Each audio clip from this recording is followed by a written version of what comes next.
ভারতের সাথে যোগাযোগ ছিল, এটা লেজিট, এটা ওনার প্রফেশনাল ক্যাপাসিটি দিয়ে হওয়ার কথা।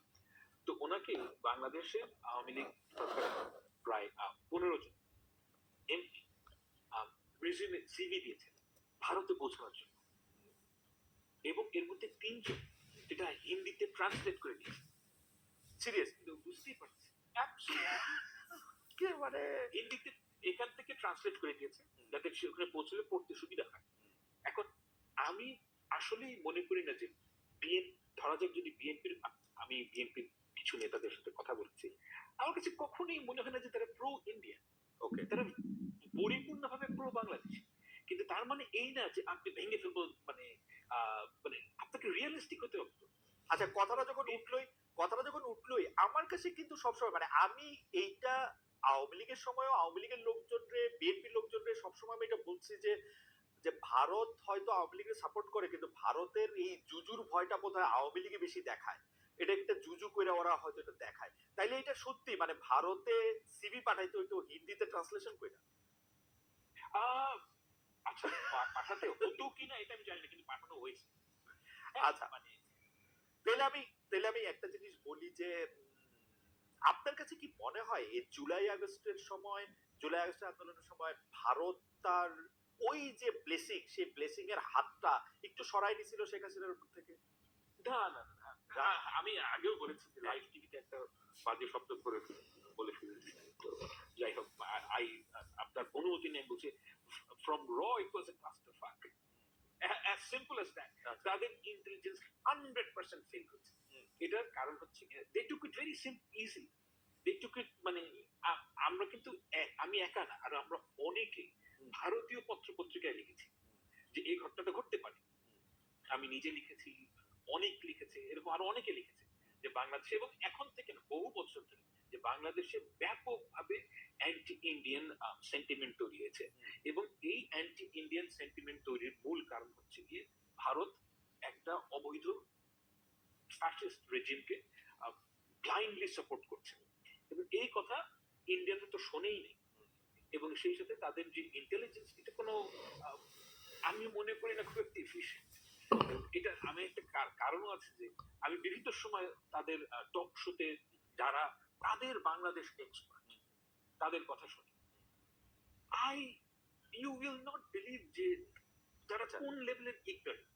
ওকে, তো তারা বাংলাদেশ সম্বন্ধে খুব ভালো জানেনও না, তাদের ইন্টেলিজেন্স কমপ্লিটলি ফেল করেছে।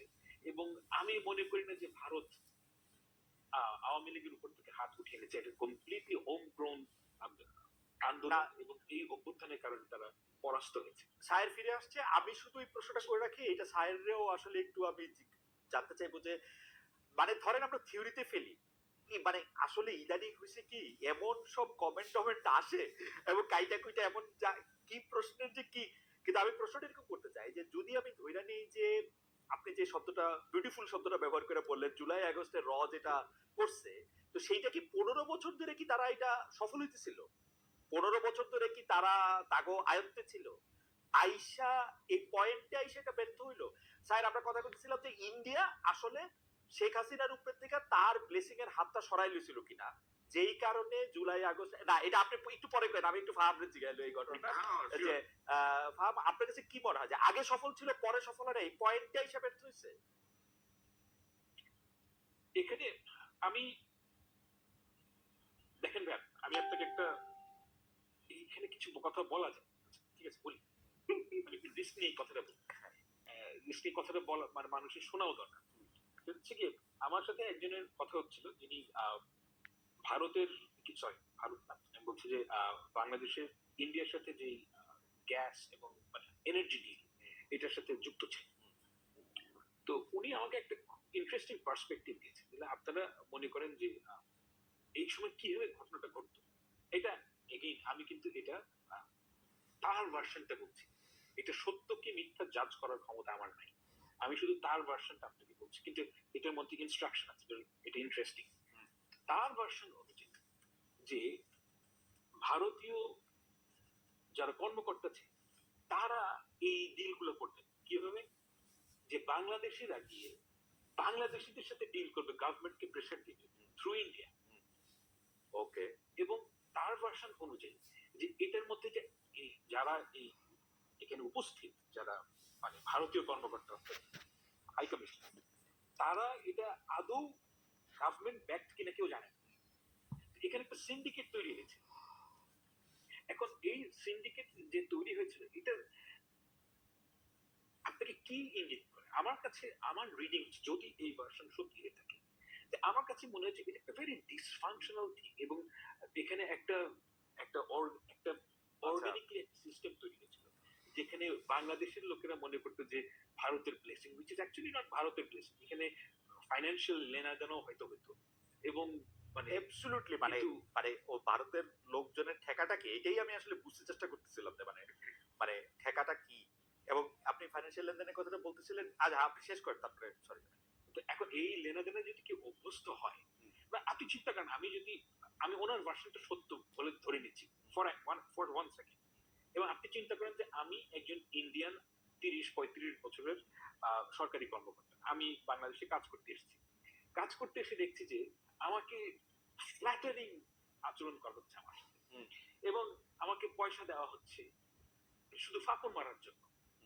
তা আমি তো এতে ইন্টারেস্ট হবই, ওকে, তাই না? যে আমার কথা যদি আপনার পয়েন্ট পরিষ্কার। আমি একটু স্বামীর কাছে জানতে চাই, স্বামী আমার ইয়াটা হচ্ছে যে 15 বছর ধরে আওয়ামী লীগকে ভারত সাপোর্ট করতেছিল, সেই সাপোর্টটা জুলাই আগস্টে সরাই নিছিল কিনা করার চেষ্টা করতো। আর যদি ব্লেসিং সরা নিত, তাহলে তারা হাসিনাকে এবার গ্রহণ করতো কেন? বিশ্বের কোনো দেশ তো তাকে গ্রহণ করতে রাজি ছিল না। গ্রহণ করছে কি, বন্দি করে রাখছে, কি আর করছে? না, বন্দি করে রাখলে তাহলে সে কথা বলতেছে কেমনে? কতক্ষণ ফোনে করতেছে, সামনে আসে না? না না, সে সামনে আসে না, তার লজ্জা লাগে নাকি? সে কেন সামনে আসে না সেটা সে বলতে পারে। এটা একটা ভালো শব্দ বলছেন, যাই হোক। আরেকটা যে তার চেহারা এখন সে দেখাবে না, যে বিকজ তার কয়েকদিন আগে তো সে বলছে হাসিনা পলায় না, হাসিনা যায় না, কয়েকদিন পরে তো নিজেই বাক্স হয়ে যাচ্ছে। আচ্ছা ঠিক আছে, আমি তাহলে আপনিও প্রায় একই মত। আপনার কাছে একজন, মানে আমরা আসলে দর্শকদের অনেক মতামত পাচ্ছি, একজন আপনার কাছে জানতে চাইছে স্বামী, যে খালেদ ভাই সামি ভাইকে জিজ্ঞেস করেন, উনি ওয়াকারকে নিয়ে বিভ্রাট হয়েছে, এর আগে পোস্টে বলেছিলেন, এবং এখন উনি জেনারেল ওয়াকারের ভুল ত্রুটিগুলি পয়েন্ট আকারে দেখিয়েছিলেন, হুট করে উনার স্ট্যান্ড চেঞ্জ কেন? তা আমরা আসলে আমার স্ট্যান্ড চেঞ্জ হয় নাই। আমার স্ট্যান্ড বিভিন্ন রিসার্চ করার পরে, বিভিন্ন স্টাডি করার পরে, বিভিন্ন ভাবে বিভিন্ন রকম তথ্য উপাত্ত সংগ্রহ করার পরে আমি বুঝতে পেরেছি যে এই লোক বাংলাদেশের জন্যই এখন পর্যন্ত কাজ করে যাচ্ছেন। বাংলাদেশের কোন রকমের ক্ষতির কারণ উনি অন্তত হবেন না, বরঞ্চ দেশটাকে একটা স্থিতিশীল পরিস্থিতিতে পৌঁছানোর জন্য তিনি একেবারেই চেষ্টা করে যাচ্ছেন। এটাই আমার কাছে একেবারে ভেতর থেকেই আমি এরকম তথ্য পাত্র এগুলো সবকিছু আমি পেয়েছি। কারণ তার মধ্যে ওই আকাঙ্ক্ষা নাই। উনি স্পষ্টভাবেই গত 2 সপ্তাহ আগে একটা অফিসার্স কনফারেন্স হয়েছে, উনি ওখানে গিয়ে বলেছেন যে আমার এগুলো নেওয়ার কোনো ইচ্ছা নাই, তোমরা যদি কেউ মনে করে থাকো যে আমি এরকম অডাসিয়াস, দেন ভাই I will quit the job, আমি like I am leaving, you guys take over and do whatever you want to. এখন দ্য ফ্যাক্ট ইজ জেনারেল ওয়াকারের মতো এরকম পপুলার অথবা এরকম অ্যাকসেপ্টেন্স ওয়ালা মিলিটারি অফিসার এবং সেনাপ্রধান বাংলাদেশ সেনাবাহিনীতে গত 15-16 বছরে আসে নাই। To be very frank with you, অনেকেই বলবে যে হ্যাঁ এই জনপ্রিয় ছিল, ও জনপ্রিয় ছিল। জেনারেল ওয়াকারের যেরকম অ্যাকসেপ্টেন্স আছে সৈনিকদের কাছে, আদার র্যাঙ্কস এর কাছে, অফিসারদের কাছে, এটা আপনি অন্য আরেকজনকে দিয়ে রিপ্লেস করে করতে পারবেন না। মানে শেখ হাসিনা সব কাজ খারাপ না? না, শেখ হাসিনা সব কাজ খারাপ না, এটা তো শেখ হাসিনা সব কাজ খারাপ কি খারাপ। আচ্ছা ঠিক আছে, আমি আসতেছি আপনার কাছে। সব কাজ খারাপ না হলে সে আজিজ দিল একটা চোর বাটপার। হ্যাঁ হ্যাঁ, আজিজকে দিছে খারাপ, ওয়াকারকে দিছে ভালো, ভালো কাজ খারাপ কাজ সব কাজই করছে আর কি। যাই হোক, আমরা দর্শকদের কাছে জানতে চাইছিলাম, দেশের আইন শৃঙ্খলা পরিস্থিতি সন্তোষজনক। সরাসরি আপনি মাস্টারমাইন্ড নিয়ে বলতে গিয়ে আপনি সায়েরের কথা বলছেন। আমি আপনাকে কোট করি, সায়েরের লেখা পড়ে আমি যা বুঝলাম তা হলো সায়েরের আস্থাভাজন কোট আনকোট ব্যক্তিটাই সবচেয়ে রিস্কি কাজ করেছে। এখন আমি বুঝলাম না পুরো ঘটনা, সালমান বা কেউ কিভাবে মাস্টারমাইন্ড হয়। আপনি বলছেন যে আসলেই কোনো মাস্টারমাইন্ড বা এটা প্ল্যান করে কখনো করা এটা সম্ভব না। সায়েরকে যদি আমি বুঝে থাকি, সায়ের এর মধ্যে বলতে চাইছে যে আমরা সায়ের থেকেও শুনবো যে এর মধ্যে কিছুটা প্ল্যান ছিল, কিছুটা মানে সাংগঠনিক তৎপরতাও ছিল। আমি একটু আপনার কথা আগে শুনতে চাই যে আপনি সায়েরকে মানে আমি যে এখানে ব্যাপারটা হচ্ছে যে আমি একটা নতুন জিনিস আবিষ্কার, and I deeply feel for it. মানে আমি কিন্তু কথা বলার জন্য করছি, আমি আমি মানে নাহিদের সাথে যখন দেখা হয়েছে, মাহফুজের সাথে যখন দেখা হয়েছে, I always say I profoundly I feel আসলেই কৃতজ্ঞতা বোধ করি, আই ফিল প্রোফাউন্ড গ্র্যাটিটিউড। কিন্তু আমি যে কথাটা বলছি, আম, ওই সমস্ত চালাকির থেকে আমি বলছি না কথা, আমি বলছি যে এটা তো আসলেই এটা এই যে আন্দোলনের যে স্পিরিট, এটা বাংলাদেশের সকল মানুষের মধ্যে ছিল এবং সবাই এটার মধ্যে পার্টিসিপেট করছে। এবং আপনি যদি বলেন যে মানে কার অবদান সবচেয়ে বেশি, আমি তো মনে করি শহীদদের অবদান সবচেয়ে বেশি, যারা মারা গেছে। কারণ তারা যদি মারা না যেত, সেক্ষেত্রে কিন্তু এই আন্দোলনটা মানে ওই গ্যালভানাইজড হতো না। ওকে, তো শহীদ জি শহীদ তো এখন বিএনপি এটার সাথে মানে বিএনপির সাথে আছে কি নাই, আমি এভাবে দেখি না জিনিসটা। তবে এটা হচ্ছে, এটা সত্য কথা যে বিএনপির কিন্তু অনেক মানুষ এতে মারা গেছে, বিএনপির অনেক কর্মী এখানে মারা গেছে এবং অনেক কর্মী এতে আহত হয়েছে। This is a fact. আমি একটু স্যারের কাছে জানতে চাইবো যে স্যার, আপনি অনেক খাটাখাটনি কইরা মানে যেটাতে ধরেন আপনার ছাপানো পিস না, সেইটার জন্য যে এত খাটনি কোনো সাংবাদিক করতে পারে? মানে আমি সোশ্যাল মিডিয়াতে এক লাইন লিখতে আমার মানে আমি জানি না, মানে আমার কাছে মনে হয় যে আমি যদি লিখি এটা তো আমার কাগজের জন্য লিখবো বা কোনো কিছুর জন্য লিখবো। তো সেটা যে আপনি করলেন, এইটার ক্ষেত্রে আপনার উদ্দেশ্যটা কি? আপনি যে আসলে দেখাইতে চাইলেন যে এদের মধ্যে থেকে কেউ আসল হিরো, এইটা যে দেখাইতে চাওয়া, এইটার কারণটা কি আসলে? আসলে খালেদ ভাই, আমি এখানে এটা দেখাতে চাই না যে এখানে আসল হিরো কে।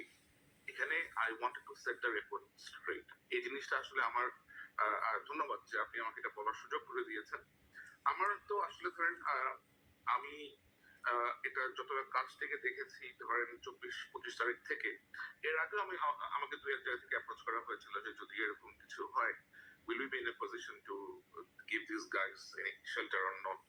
তো সিচুয়েশন আসলে যেদিকে যাচ্ছিল, এটা একটা ছাত্র আন্দোলন ছিল, বৈষম্য বিরোধী ছাত্র আন্দোলন, স্টুডেন্টদের ডিমান্ড ছিল কোটা বিরোধী আন্দোলনটা এক সময় এটার ট্রেজেক্টরি সেট হয় শেখ হাসিনার পতন হিসাবে। তো এখানে ধরেন এক একজন এক একটা রোল প্লে করেছে। যে রিক্সাওয়ালা অথবা যে ফেরিওয়ালাটা রাস্তাতে বোতল আপনার ওই ওয়াটার ডিস্ট্রিবিউট করেছেন, সেও কিন্তু এটার একটা স্টেক হোল্ডার, সেও কিন্তু এখানে একটা রোল প্লে করেছে। You just can't ignore them. So এখানে আজকে এসে বলতেছে আমি এটা করেছি, কালকে এসে বলছে আমি এটা করতেছে, পরশু অমুক বলছে যে না এই তিনজন এটা করতেছে, আবার এই দুজন এটা করতেছে। ভাই, এটা it was not a single effort, it was a coordinated effort by a lot of people. Everybody participated. Student লিডাররা পার্টিসিপেট করেছেন, সাধারণ লোকজন পার্টিসিপেট করেছে, সাংবাদিকরা পার্টিসিপেট করেছে, হিউম্যান রাইটস অ্যাক্টিভিস্টরা পার্টিসিপেট করেছে, পলিটিক্যাল পার্টি মেম্বাররা পার্টিসিপেট করেছে। এখন তো এখানে এই ক্রেডিট নামার এখানে কোনো কিছু নাই। তো লাইক আপনি এখানে একজনকে সামনে এনে দিবেন, এটা আমার কাছে বেশ কিন্তু স্যার, আপনি তো এটা বলতেছেন, কিন্তু আপনার লেখা পড়ে কি আমরা 3-4টা নাম সামনে পাইলাম না? আমার ধরেন আপনি লেখা পড়লে, আপনি যে কথা এখন বললেন সেই কথা তো এন্টিথিসিস মনে হচ্ছে আমার কাছে লেখাটা। কারণ সেটা আপনি লেখাতে যেটা পড়েছেন সেটা একটা বিশ্লেষণ ধর্মী লেখা আপনি আমার কাছ থেকে পেয়েছেন। পুরো জিনিসটাই টাইম আওয়ার ধরে ধরে, ডেট ধরে ধরে আমি সম্পূর্ণভাবে ন্যারেট করেছি, কখন কি হয়েছে, কে কখন কি বলেছে। এখন তখন যারা যে কথা বলেছে, এখন তারা আমি দেখতে পাইছি তাদের মুখে কথার ফুলঝুরি উঠতেছে আর কি। যে একজন তখন বলছে না আমরা এক দফা দিব না, আমরা 9 দফা নিয়েই থাকবো। আরে তুই এক দফা তখন না দিলে তো হাউ সিটিজেন উইল গো, এটা তো বুঝাইতে হবে। ওটা যখন ওরা বোঝানোর জন্য সাজিস আসিফরা আসে, আপনার লেখাপড়া মনে হতে পারে যে they are not the real deal. আমার রিয়েল ডিলটা রয়েছে হচ্ছে এই কয়জনের মধ্যে, আপনি যাদের সালমান হোসেন বা সাদিক কায়ে বা মাসুদ বা বিদেশি সাংবাদিক, তারা এটা মনে হইতে পারে কিনা যে আপনি ওদেরকে একটু এরকম কার্টুসাইজ উচিত হবে না। হ্যাঁ, এরকম মনে হওয়া উচিত হবে না। আর নাহিদ বলেন, আপনি আসিফ বলেন, অথবা যারাই ছিল তখন, তাদের সাথে কিন্তু আমার কোনো রকমের তখন যোগাযোগ ছিল না, সরাসরি রকমের ভায়া যোগাযোগ ছিল। এবং আমি বুঝতেছিলাম যে তারা এক পা আগাচ্ছে দুই পা পেছাচ্ছে, এক পা আগাচ্ছে দুই পা পেছাচ্ছে। They are kind of confuse যে কি actually what would be their correct decision. তাদেরকে যখন পুশ করা হচ্ছে বিভিন্ন অ্যাঙ্গেল থেকে, শুধু আমার এখান থেকে দেখেছি তা না, আরো বিভিন্ন অ্যাঙ্গেল থেকে অনেকেই তাদেরকে নিশ্চয়ই অ্যাডভাইস করেছেন, and accordingly they have taken the correct decision. সুতরাং এখানে আমার সাথে যার কানেক্টিভিটি ছিল, আমি দেখেছি how he was managing the entire operation. and keeping his calm, that's all I have praised. এর থেকে বেশি কোনো কিছু না। এবং এটা আমার মনে হয় করা উচিত আমাদের, কারণ আমাদেরকে তো ধরেন যে যেই কাজটা করেছে, যে রোলটা প্লে করেছে, you need to give them the thanks, give them the appreciation that you have done a good, great job. আচ্ছা স্যার, আচ্ছা স্যার, আপনার কাছে কি কখনো মনে হয় যে আপনি খুব মানে ওপিনিয়নেটেড, কারণ আপনি সোশ্যাল মিডিয়াতে দাবি তুললেন আদিলুর রহমান খান এবং সৈয়দা রেজওয়ান হাসানকে পদত্যাগ করে ফেলতে হবে, তাদেরকে বাদ দিয়ে দিতে হবে, এইটা মানে এটা কিরকম? জাস্ট মানে আমার আমার এটা তো আসলে এখন আমি এই মুহূর্তে সবগুলো জিনিসটা তো এখন প্রকাশ করতে পারবো না, কিন্তু মূল মাস্টার মাইন্ড, অনেক কিছুর মূল মাস্টার মাইন্ড একটা লোক আছে, এই লোকটার নাম হচ্ছে নুরুল ইসলাম ভূঁইয়া ছোট।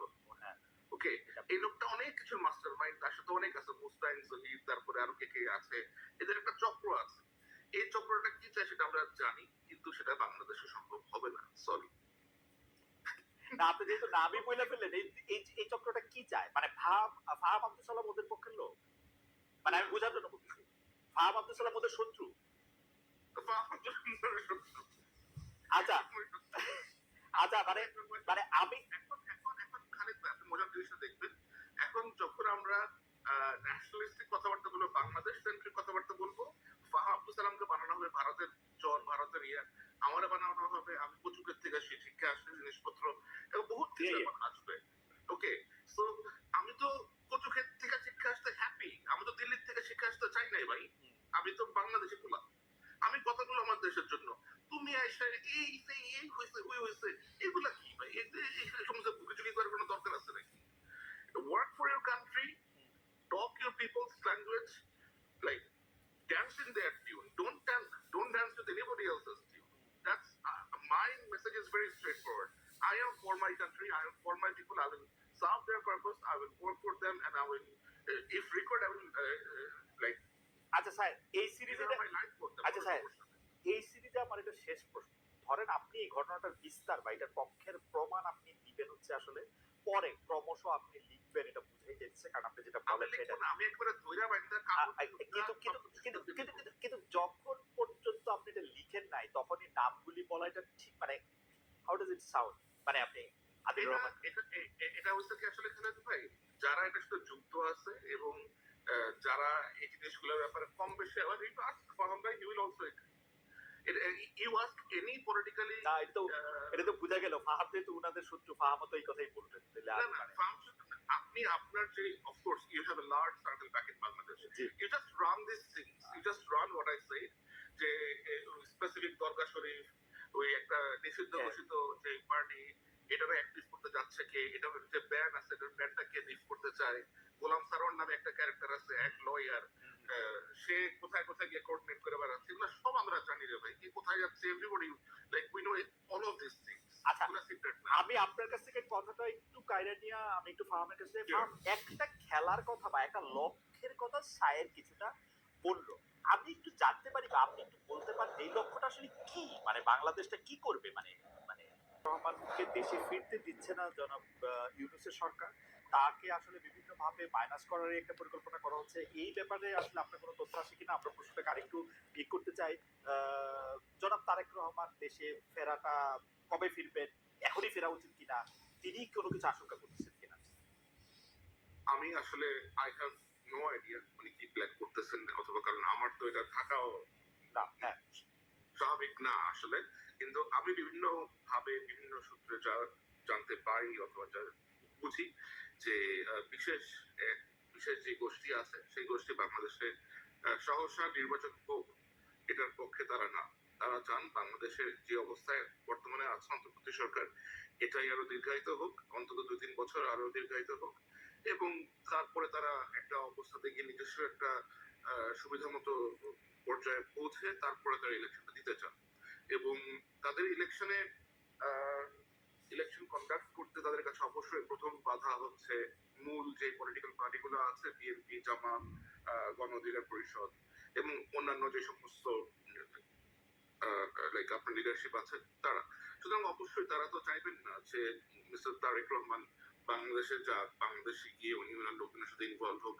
তো তার ফেরা ঠেকাতে অবশ্যই অনেকের অনেক রকমের তৎপরতা থাকতে পারে, বাট আমি নিশ্চিত না যে এরকম কোনো তৎপরতা আছে কিনা। বাট আমি বিএনপির লোকজনের কাছ থেকে আমি যতটা জানি যে উনি যথেষ্ট ইন্টারেস্টেড বাংলাদেশে ফেরত যেতে। ওনার মায়ের চিকিৎসার কথা চলছে ইউকেতে, তো উনি হয়তো নিশ্চয়ই ওরকম একটা সুবিধাজনক সময় বাংলাদেশে ফেরত যাবেন। মানে এই প্রশ্ন ফাহাম যখন আরেকবার আসছিলেন, ফাহামকে আবার করছিলাম যে ফাহাম সে সময় একটা উত্তর দিচ্ছিলেন যে এটা তো আসলে দেশের সকল ফোকাস ওদিকে চলে যাবে, কিন্তু দেশের সকল ফোকাস ওদিকে গেলে তো যাওয়াই তো উচিত মনে হয় এখন এই হানাহানি পারস্পরিক কাদা ছোড়াছুড়ির মধ্যে। আপনার কাছে কি মনে হয় যে মানে উনি আমার মনে হয় he will leave, like আমার মনে হয় he will travel to Bangladesh খুব শীঘ্রই বোধহয় উনি যাবেন বাংলাদেশ। ফাহাম আমি এরকম শুনেছি। ফাহাম কি এটার একটা এক লাইনে কিছু বলবেন যে আপনার কি মনে হয়? আমার তো মনে হয় উনি যাবেন অবশ্যই, কিন্তু কখন যাবেন এটা তো বলা খুব দুরূহ, কারণ এই মুহূর্তে তো ওনার মার চিকিৎসা চলছে। আর উনি বাংলাদেশে যাওয়াটা এটা একটা ঘটনা ঘটবে, তো আমার কাছে মনে হয় না যেটা হুট করে হওয়া সম্ভব। মানে উনি যদি প্ল্যানও করেন, হুট করে হওয়া এটা সম্ভব নয়। উনি তো আর আমার প্রোফাইলের মানুষটা যে আমি টিকিট কেটে চলে যাবো। ওকে, আচ্ছা আচ্ছা, বুঝতে পারছি। মানে আর ওনার বোধহয় এখন আরো 2টা মামলা আছে, এখনো বোধহয় ওনার আরো 2টা মামলা পেন্ডিং আছে, এরকম কিছু একটা বোধহয় মামলা পেন্ডিং থাকলে তো আরো বেশি করে যাওয়া উচিত। কারণ হচ্ছে যে আপনি তো আপিল করতেছেন মামলা কোয়াশ করার জন্য, মামলার যে আসলে গ্রাউন্ডই নাই সেটার ক্ষেত্রে মিনিমাম আপনাকে আসলে কোর্টের সামনে হাজির হইতে হয় গত অন্যায় বলার জন্য। এইটা যে উনি অ্যাটর্নি জেনারেলের ফাইল দিয়ে পাঠিয়ে দিয়েছেন এটা ঠিক হইতেছে না। আমি টেলিং ইউ, এটা উনার হাজির হয়ে এগুলিকে বন্ধ করা উচিত। একদিন আসলে একদিনে উড়ে যাবে সমস্যা। এটা হলো আমার আন্ডারস্ট্যান্ডিং। সরকার যদি বাধা না দেয়। দুটো মামলাতে বোধহয় তার ওনার সাজাও হয়ে আছে, বোধহয় কোনো একটা মামলাতে হ্যাঁ। সাজা হয়ে আছে। সাজা তো বাবর সাহেবেরও হয়েছিল, কিন্তু মানে ওগুলি তো আসলে যাই না। আচ্ছা সামি, যেটা নিয়ে আসলে আমরা কথা বলতে পারবো বা আমরা জানতে পারবো, ফাহাদ যদি আমাদেরকে পরে জানান তাহলে হয়তো আমরা জানতে পারবো, নাইলে তার আমাদের পক্ষে জানা সম্ভব হচ্ছে না। কিন্তু আমি একই প্রশ্ন, মানে এখন কতগুলি গুচ্ছ প্রশ্ন করবো, কিন্তু একই প্রশ্ন আপনাদের দুজনকে করতে চাই। একটা হচ্ছে যে সায়েরকে দিয়ে শুরু করতেছি। সায়ের, আপনি কি মনে করেন যে ডিজিএফআই যে দায়িত্ব 15, 17, 19, 22 বছর ধরে বাংলাদেশে করতেছিল সেরকম একটা ডিজিএফআই আমরা চাই কিনা? আমি একদম স্পেসিফিক 22 বললাম কারণ হচ্ছে যে 2000 সালের আগে বা 25 বলতে পারি, 2000 সালের আগে আমরা ডিজিএফআই কে এত পলিটিক্স এত মনোনীত একজন লোক ছিলেন, তিনি শেখ হাসিনার স্বার্থ অনেকভাবে দেখেছেন। আসলে জেনারেল ওয়াকারকে কিভাবে বিবেচনা করা হবে আপনি যদি এক দুই বাক্যে বলেন। সামি, আপনাকে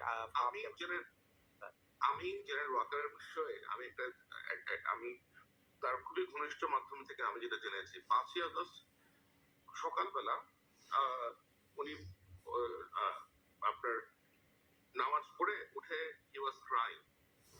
আমি জানি না এটা কতটা সত্যি কতটা মিথ্যা, and he was asking the close person যে আল্লাহ এটা তুমি আমাকে কিসের মধ্যে ফেললাম, why me and why at this time, what should I do. এবং এই এই উনি যদি আসলে ওরকমই ব্যক্তি হতেন, ধরেন আপনি যদি দলের মধ্যে দলের কলেবর বৃদ্ধি করার জন্য কোন গুপ্ত সংগঠনের ব্যক্তিদেরকে তাদের সাথে করে অ্যাটাচ না করেন এবং এমন কোন কর্মকাণ্ড না করেন যা বাংলাদেশের গণতন্ত্রের প্রতি হুমকি হয়ে দাঁড়ায়। এরা নতুন রাজনৈতিক দলটি যে দুইটা রাজনৈতিক দল বা তিনটা রাজনৈতিক দলের নাম আপনি বললেন তাদের থেকে আলাদা হবে বলে আপনি মনে করেন?